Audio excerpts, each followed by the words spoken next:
There seems to be a misunderstanding, ma'am. The flight attendant, Emily Carter, spoke with a condescending tone despite her attempt at politeness. She informed Karoline Leavitt that she needed to move to prioritize a VIP passenger. This seat, typically reserved for special customers like senior platinum members, was now being requested for Michelle Obama, the former First Lady of the United States. Dressed elegantly in a navy blue coat, Michelle stood silently behind Emily. Her gaze briefly swept over Karoline, who occupied seat 2A, the very seat the crew seemed intent on reserving for Michelle. A nearby passenger, clearly a Democratic supporter, whispered loudly enough for those around to hear, "That's Michelle Obama. She deserves the best seat on this flight." Karoline looked up, momentarily confused. She had followed all procedures, booking her ticket early through Patriot Air's system, paying in full, and arriving at the gate on time. As a platinum member, she couldn't understand why her presence in this seat was being treated as an issue to resolve. Before diving deeper into the story, please comment on where you're watching from, and don't forget to subscribe so you won't miss the latest stories.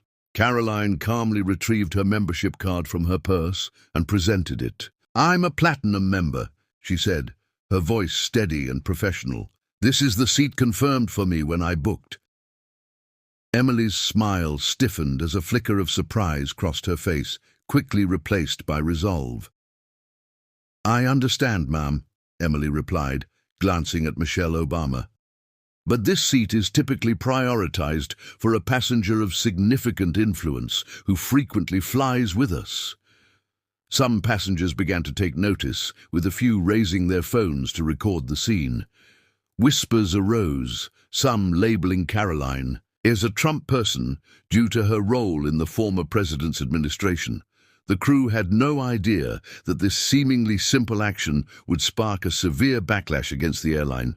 Karoline Leavitt was no ordinary passenger. At 27, she served as the White House press secretary, wielding the power to influence Patriot Air's government transportation contracts. On this day, she was flying to New York to attend a national media conference, where she would speak on the role of media in a polarized political era. She had chosen seat 2A for its spaciousness, ideal for working efficiently during the flight from Washington, D.C. to New York.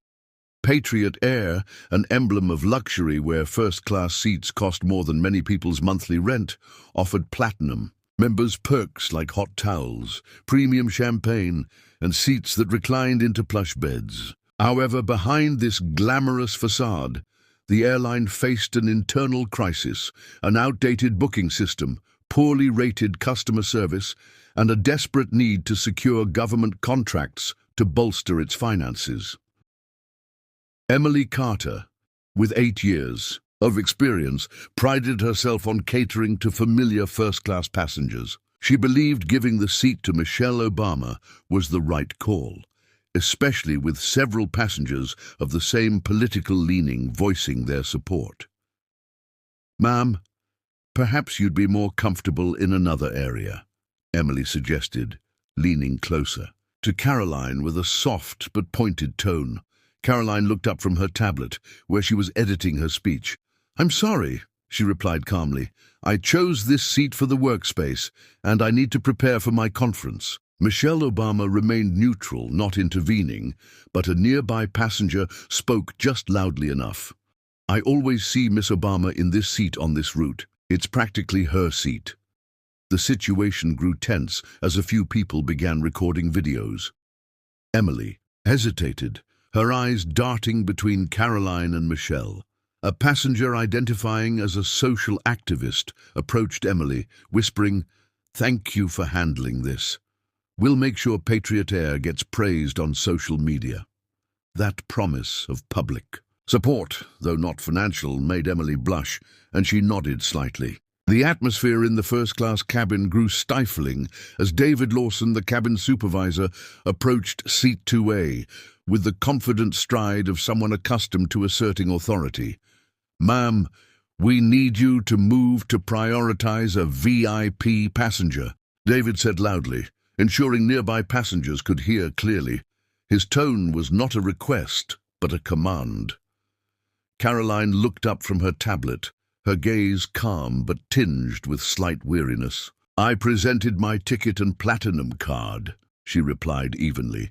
"This is my confirmed seat." David's jaw twitched slightly as he leaned down, his voice lower but carrying a clear air of condescension. "Perhaps you're not familiar with how our airline operates," he said, emphasizing each word as if lecturing someone in need of correction. "We prioritize passengers with exceptional influence."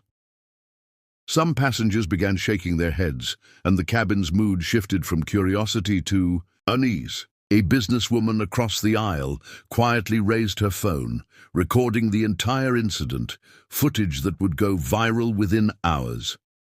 Michelle Obama stood in the aisle, clutching an elegant handbag, maintaining her neutrality without intervening. An impatient passenger spoke up. "I have an important meeting after we land. Miss Obama needs this seat. This is ridiculous," her voice echoed, adding pressure on Karoline. Another whispered, "She's a Trump person, doesn't deserve that seat." Emboldened by the subtle support, David leaned closer, his voice low enough to seem private but audible in the quiet cabin. "We can resolve this easily, or it'll have to get difficult." The threat hung in the air as all eyes turned to Karoline. She met David's gaze, her eyes steady as steel. "I'm not moving," she said, her voice not loud but resolute. "This is my confirmed seat." 6 simple words delivered like a nailed verdict. David froze, his face flushing, then stood upright, adjusted his tie and strode quickly to the front of the cabin. He picked up the service phone with undisguised irritation. The line had been drawn, transforming what seemed like an ordinary flight into a political battle in the skies. Tension spread through the cabin as passengers exchanged glances, some furiously typing on their phones to share the incident on social media. Karoline, as if nothing had happened, returned to her tablet, resuming edits to her speech. 5 minutes passed before the cockpit door opened and Captain Michael Bennett stepped out. His weathered face and sharp eyes exuded experience, signaling that this was no longer just a seating dispute, but a high-level intervention. Michael stopped beside seat 2A. "Ma'am, I've been informed there's an issue," he said, his voice deep and authoritative. "My crew has the authority to reassign seats to ensure convenience and comfort for all passengers." Karoline looked up, facing 3 airline staff standing before her. The situation was uneven. 3 standing, 1 seated, but her composure remained unshaken. "Captain, with all due respect," she said, her voice clear and confident, "I have a confirmed ticket, and I'm a platinum member. I chose this seat for its workspace. There's no rule requiring me to give up my booked seat just because someone else wants it." Her words, though not loud, cut sharply, and the cabin fell silent, sensing the battle was far from over. "David," Lawson interjected, his voice icy, "Ma'am, if you continue to be uncooperative, we'll be forced to ask you to leave the flight." The threat landed like a blow, causing Karoline to raise an eyebrow, the first sign of surprise she'd shown. "Are you threatening to remove me just for not giving up my legally booked seat?" she asked, her voice tinged with disbelief but still calm. Before Captain Michael could respond, a nearby passenger who had supported prioritizing Michelle Obama jumped in, her voice high-pitched and dramatic. "This is outrageous. Miss Obama is a national icon. I've never seen such terrible service." The irony drew incredulous glances from some passengers. Captain Michael, perhaps realizing the situation was spiraling out of control, adopted a firmer tone. "This is your final warning," he said resolutely. "If you don't move, we'll call security." At that moment, Karoline slowly retrieved her phone from her coat pocket. With calm movements, she opened the camera app and began recording. "I want to clarify what's happening," she said, her voice steady, the lens capturing the 3 airline staff. I'm being threatened with removal from the flight for not giving up my booked seat to another passenger just because they want it. David Lawson lost his composure, his face contorting with anger as he reached for Karoline's phone, abandoning all pretense of professionalism. "Filming is not allowed," he shouted, his hand nearly touching her device. Karoline swiftly pulled the phone back, her gaze fixed on David. "In fact, there's no federal law prohibiting filming on a plane unless it interferes with crew duties," she replied, her voice sharp but calm. "I'm only recording to protect my rights." Her legal knowledge stunned David, who withdrew his hand, his eyes darkening. Heavy footsteps echoed through the cabin as 2 airport security officers boarded the plane, marking a point of no return. They moved decisively down the aisle, guided by David, heading straight for Karoline's seat. The first-class cabin fell, silent, the hum of the plane's engines fading as all eyes focused on the confrontation. The first security officer spoke evenly. "Ma'am, we've been informed of a situation requiring you to leave the aircraft." Karoline nodded slightly, acknowledging their presence while maintaining her dignity. "I'd like to know the specific airline policy I violated," she requested, her voice clear and calm. "I'm seated in my confirmed seat with a valid ticket and platinum membership." The 2 officers exchanged uneasy glances, aware they were called to remove a passenger who hadn't broken any rules.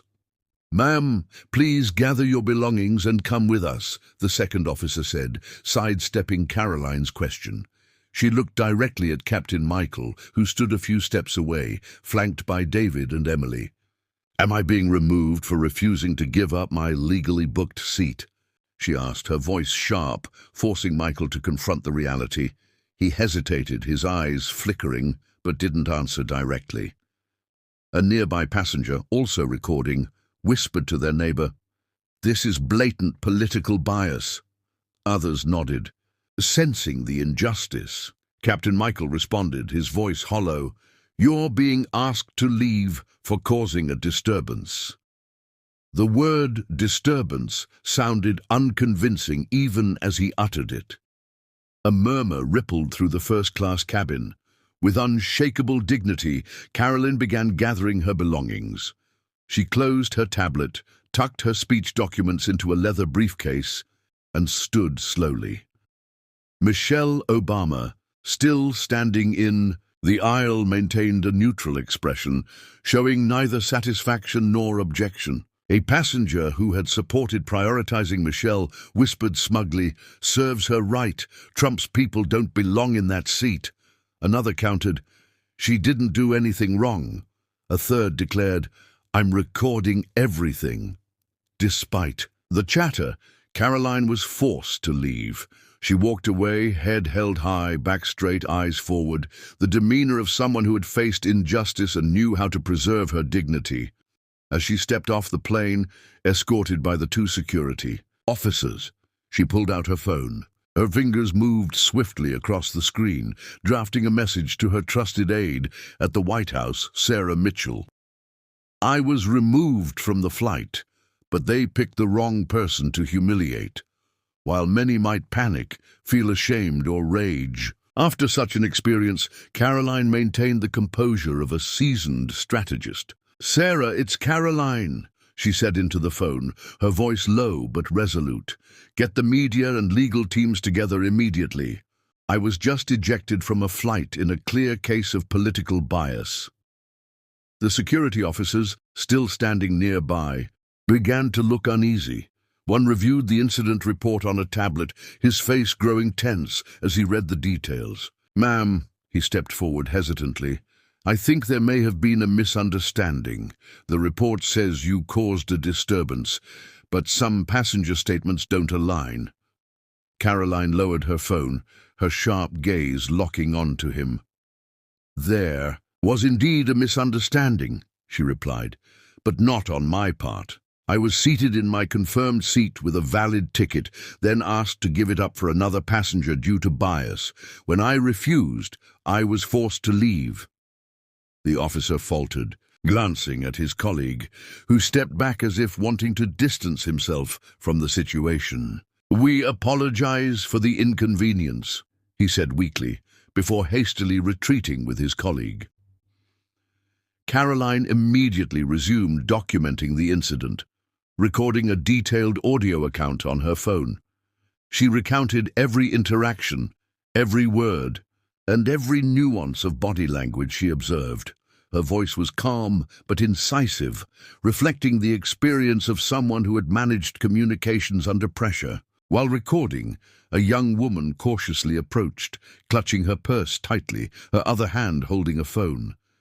Karoline recognized her immediately, the passenger seated across from her in first class. "Miss Leavitt," the woman said, her voice trembling with indignation on Karoline's behalf.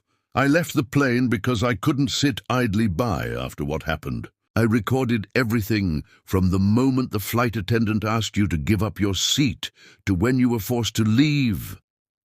She held up her phone, showing Karoline a clear video that captured even the moment a passenger promised media support for the crew.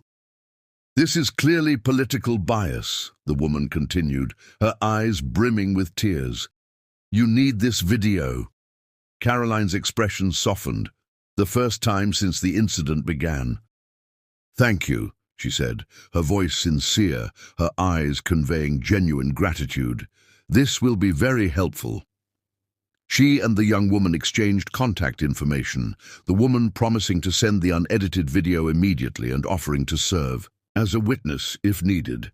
Unbeknownst to anyone on the flight, the video would soon be viewed by millions, shaking Patriot Air and sparking a media storm. Karoline, as White House press secretary, had already begun planning to leverage this evidence to seek justice, contacting her media and legal teams to prepare a robust response.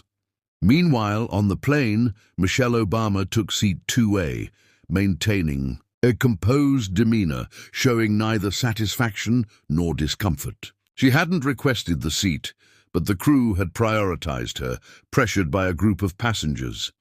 Emily Carter, aware of Karoline's identity but choosing to act under political pressure, brought a complimentary glass of champagne, bowing deferentially.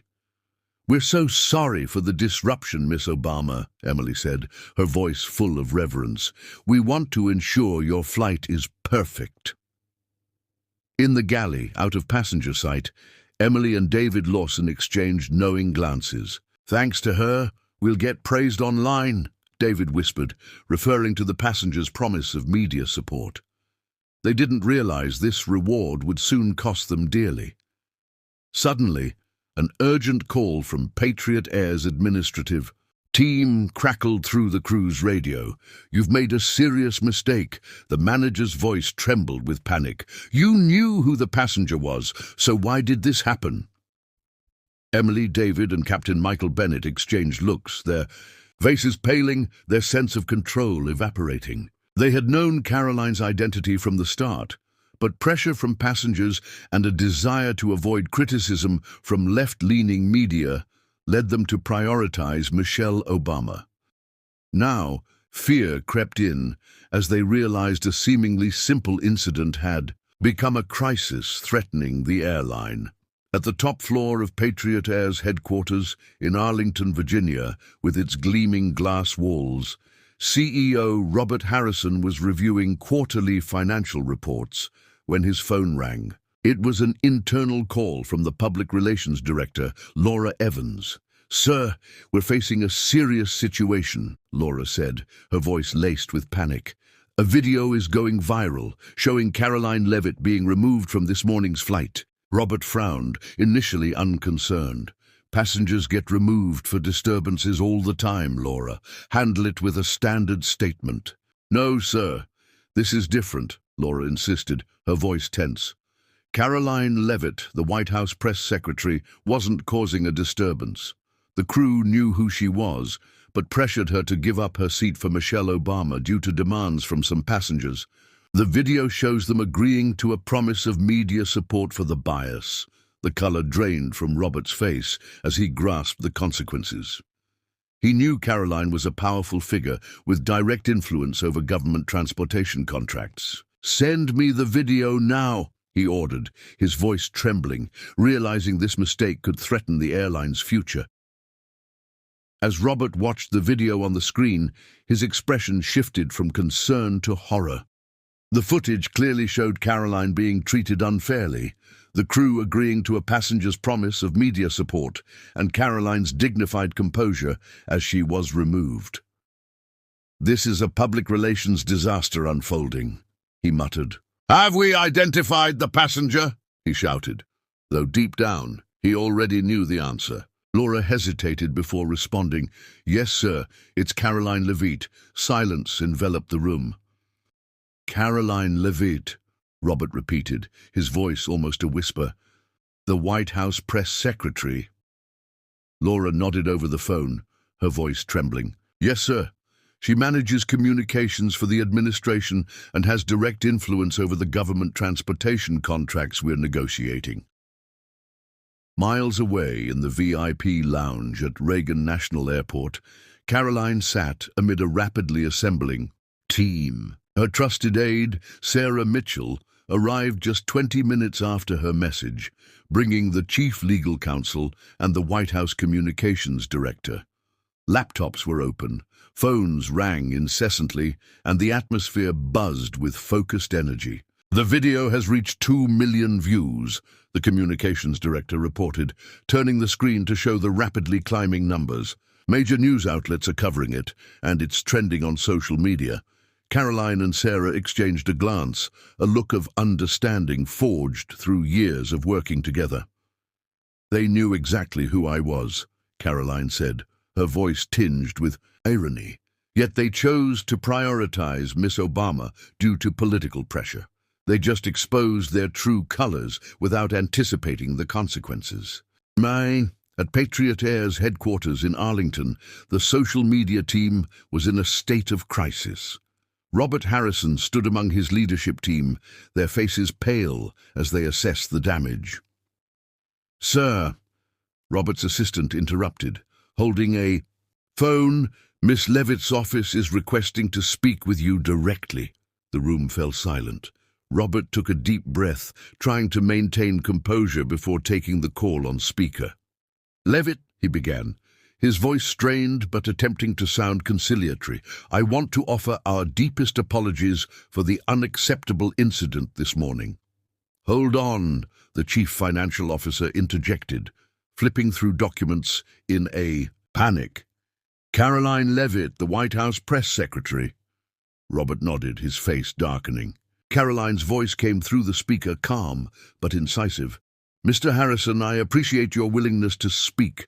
The crew knew who I was, yet they chose bias due to political pressure. Today's incident raises serious questions about Patriot Air's professionalism, especially as the airline negotiates government contracts."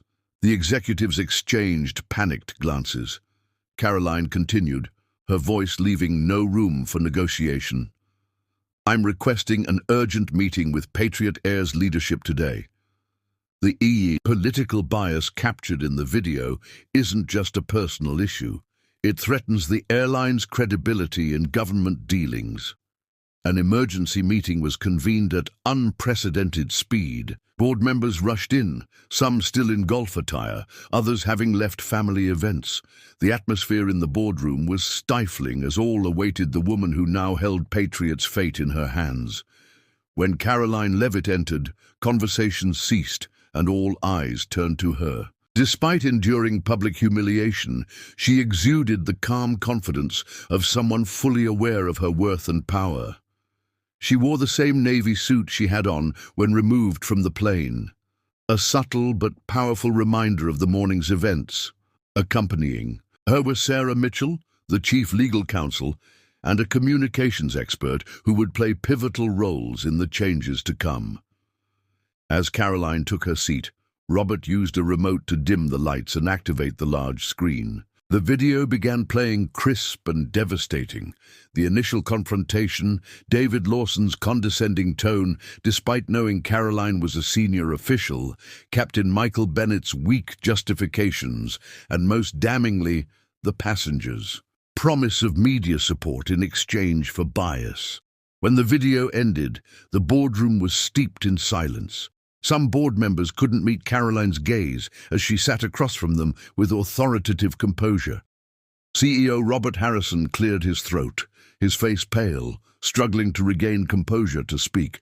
"Leavitt," he began, his voice trembling, "we wish to express our sincerest apologies for the unacceptable treatment you experienced today. This behavior does not reflect Patriots' values, and I'm not interested in apologies," Karoline interrupted, her voice calm but resolute. Her bluntness sent a shockwave through the boardroom.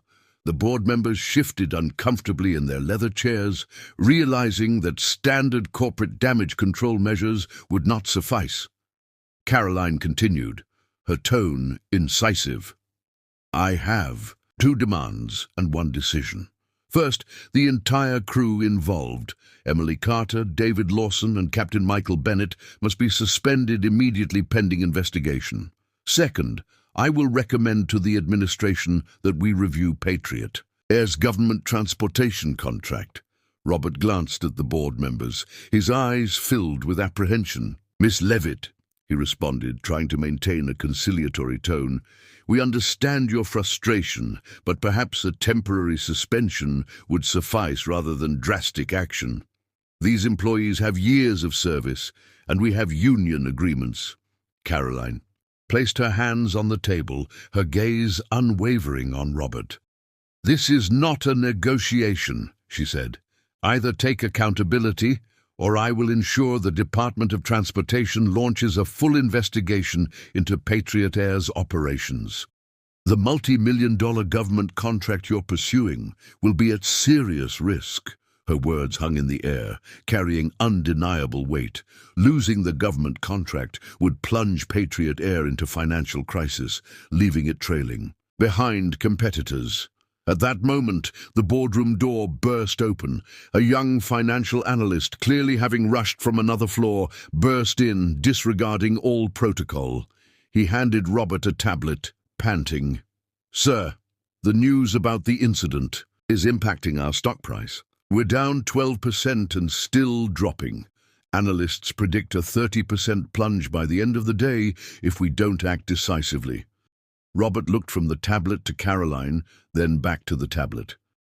The reality sank in. This was not just a scandal, but an existential threat to Patriot Air. The woman they removed from the plane now held the airline's fate in her hands. 3 floors below, in a modest, unadorned meeting room, Emily Carter, David Lawson, and Michael Bennett sat in tense silence. They had been summoned without explanation, though whispers within the company had already sparked their unease. The HR Director, Ellen Brooks, entered precisely on time, accompanied by the airline's legal counsel and 2 security officers standing discreetly near the door. The presence of security signaled something far graver. "I'll be direct," Ellen began, placing 3 identical folders on the table. "Your employment contracts with Patriot Air are terminated effective immediately." The statement hit like a blow. Emily clapped a hand over her mouth, stifling a sob. David grimaced, his anger flaring. Michael simply closed his eyes, his weathered face suddenly aging decades. "We're sorry," David spoke first, his voice rising. "We were just following passenger pressure. Miss Leavitt was stubborn, making things difficult when we tried to arrange things." Ellen maintained an icy expression, opening her laptop and turning it toward them. The now viral video began to play. David's condescension, despite knowing Karoline was a senior official, was captured clearly. Emily's discomfort was evident, and Michael's evasion of responsibility was undeniable. Most damningly, the passengers' promise of media support rang out, revealing the motive of political bias. Ellen looked directly at them. "You call this pressure?" she asked, her voice devoid of sympathy.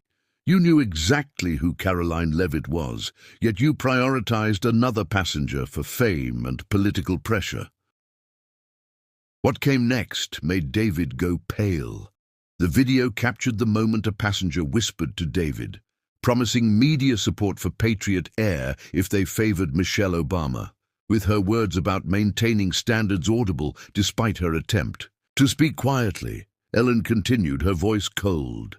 Is agreeing to a passenger's promise of favoritism in exchange for bias part of procedure? Emily Carter broke down, tears streaming down her cheeks. We made a terrible mistake, she admitted, her voice a whisper. I knew it was wrong as it was happening, but I didn't stop it. Captain Michael Bennett, who had navigated literal storms in his career, seemed unable to face this one.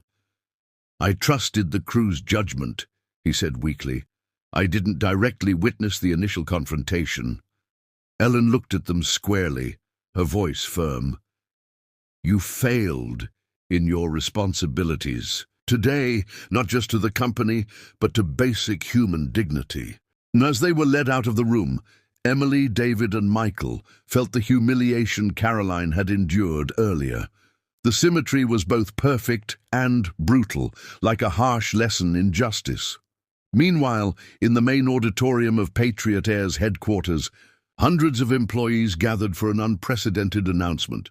CEO Robert Harrison stood on stage, flanked by Karoline Leavitt and her team from the White House. Today, Patriot Air failed a passenger in the most serious way, Robert began, his voice echoing through the silent auditorium. This failure is not just an isolated incident, but a symptom of systemic issues we must address immediately and comprehensively. He gestured to Karoline, who stepped forward to outline the path ahead. This isn't just about punishing those involved, Karoline said, her gaze sweeping the auditorium. It's about transforming Patriot's entire culture. What happened today was wrong, not because I'm the White House press secretary, but because it would be equally wrong if I were a teacher, a doctor, or a student visiting home. Employees listened in silence, many nodding in agreement, others bowing their heads in shame over what had transpired in the company's name. To demonstrate our commitment to change, Robert declared in a final weighty moment, Patriot Air will halt all operations for 48 hours starting tomorrow to implement the first phase of our training program. Every flight, every route, every service will pause. Gasps rippled through the auditorium. In the aviation industry, where every minute of delay costs thousands of dollars, a complete 48-hour shutdown was unprecedented. It would cost the airline millions, but the message of commitment to change was priceless. In the weeks that followed, Patriot Air underwent the most comprehensive transformation in its 30-year history. Meeting rooms across the United States were converted into training centers. Flight schedules were adjusted to ensure every employee, from baggage handlers to CEO Robert Harrison, participated in mandatory anti-bias training. This was not the perfunctory corporate training employees were used to brushing off. It was intensive, challenging, and at times uncomfortable. Karoline Leavitt personally attended several training sessions, standing before rooms full of employees, some skeptical or defensive. This is your chance to be part of the solution, she said, her voice carrying the weight of personal experience. What happened to me happens daily to people without the power or platform I have. Today, we start changing that. And for some, her presence was transformative. Putting a human face on an incident leadership might have downplayed as a PR crisis. For others, her willingness to engage in dialogue despite how she was treated demonstrated a commitment to real change rather than revenge. Outside Patriot's corporate bubble, the repercussions continued to spread. Emily Carter, David Lawson, and Michael Bennett learned that in the digital age, accountability follows you. Their names and faces became synonymous with political bias. In aviation, where reputation is currency, David sat in his Arlington apartment, surrounded by rejection emails from other airlines. Thank you for your experience, but we've selected another candidate. The polite language didn't mask the truth. No one wanted to hire the man from the viral video. Emily faced similar rejections, each one reinforcing the lesson that a single poor decision could destroy her 8-year career. During a promising interview, the recruiter's demeanor shifted upon recognizing her. "You're the flight attendant from that bias incident, aren't you?" The interview ended shortly after. Michael Bennett, with 30 years of flight experience, couldn't secure even a low-level position in the industry. His storied career was reduced to a few minutes of poor judgment when he failed to stand up for what was right. The passenger who promised media support for the crew didn't escape consequences either. Patriot Air issued her a lifetime flight ban, but the impact extended beyond her favorite airline. She sat in her living room, watching national news outlets discuss her actions. Her employer placed her on administrative leave, pending an investigation into her conduct, and friends distanced themselves, unwilling to be associated with someone. Social media branded the biased passenger. For the first time, she was forced to confront the real consequences of her politically biased actions. Meanwhile, Patriot Air implemented sweeping policy changes. New guidelines established a zero-tolerance policy for political bias, overhauled seat dispute procedures, and protected employees who reported misconduct. The employee handbook was rewritten, explicitly stating that accepting any inducement from passengers in exchange for preferential treatment was grounds for immediate termination. Passengers began noticing the difference almost immediately. Brief interviews at boarding gates and baggage claim areas revealed a shifting perception. "The crew is more attentive to everyone now," a frequent flyer remarked. "Before, it always felt like there was an invisible hierarchy based on your political leanings. The transformation wasn't perfect or immediate. Real change rarely is. But with each passing week, Patriot Air gradually became the airline it had always claimed to be in its advertisements, a place where every passenger was truly treated fairly." A frequent Patriot Air customer remarked at Reagan National Airport's gate, "Before, it always felt like there was an invisible hierarchy based on political beliefs or how you presented yourself." Another passenger shared, "I had an issue with my seat once, but the way they handled it was professional. They found a solution that left everyone satisfied without anyone feeling dismissed."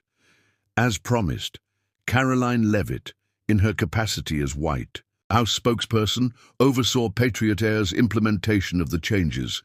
Verified by independent auditors, the airline's stock price began to recover, though the journey remained long. Patriot Air's hiring policies were overhauled, with diversity initiatives going beyond surface metrics to address core issues of inclusion and representation. 6 months after the incident that nearly destroyed Patriot Air, the airline not only survived but thrived. Passenger numbers not only recovered but grew by 12%, and employee satisfaction reached an all-time high. The toxic culture that had quietly festered for years was exposed and began to heal. The most unexpected development came on a rainy Tuesday morning when Karoline Leavitt announced a new initiative through a White House-backed fund. The Second Chance program was designed specifically for individuals who lost jobs due to bias incidents, offering comprehensive retraining and a pathway back to employment. "Accountability doesn't mean permanent punishment," Karoline explained at the program's press launch, emphasizing the importance of unity. "It means creating opportunities for those who acknowledge their mistakes and strive to change. We can't build a fairer society without giving them a path forward."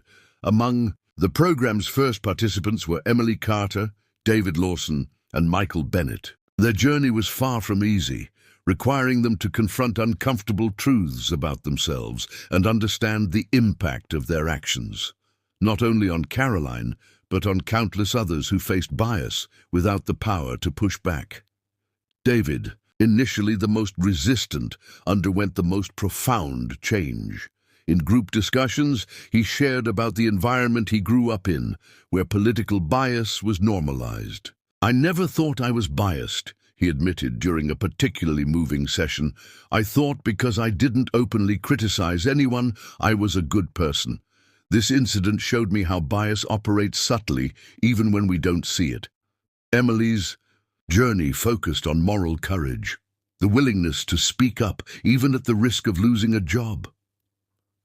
"I knew what was happening was wrong," she shared, her voice trembling. "But I was afraid of losing my job if I challenged David or the captain. Now I understand my silence made me complicit." Michael, the oldest of the three, faced the toughest road.